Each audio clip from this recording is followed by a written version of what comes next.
దీంతో ఇరాన్కి కొరత లేకుండా పోయింది. రష్యా కూడా ఒక రకంగా వాళ్ళకి అగ్రిమెంట్లో భాగంగా రష్యా కూడా డ్రోన్లు అందిస్తోందట. సో ఎక్కువ మొత్తంగా వనరులను ఖర్చు చేసేదానికంటే కూడా చిన్న విషయంలో చిన్న వీటిని ఉపయోగించి అటువైపు వాటిని ఢీ కొట్టొచ్చనే ఆలోచనతో ఇరాన్ చేస్తోంది.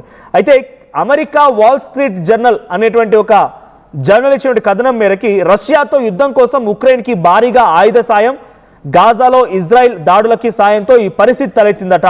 సో ఇప్పటికే అటు ఉక్రెయిన్కి ఆయుధ సామాగ్రి అందించింది అమెరికా, టర్కీకి ఆయుధ సామాగ్రి అందించింది, అటు గాజాపై యుద్ధానికి ఇజ్రాయెల్కి అందించింది. సో ఇవన్నిటిలో విషయంలో కూడా అమెరికా డైరెక్ట్గా వార్ ఎక్విప్మెంట్ ఇవ్వడంతో అమెరికా దగ్గర ఆఖరికి వస్తే నిల్వలు లేకుండా పోయాయి. మరో 10 రోజుల పాటుగా మాత్రమే ఇటువంటి యుద్ధం జరిగితే గనక 1-2 రోజుల్లో అమెరికా పూర్తిగా కూడా ఆ యుద్ధ సామాగ్రి లేక దివాలా తీసే అవకాశం కూడా ఉందట.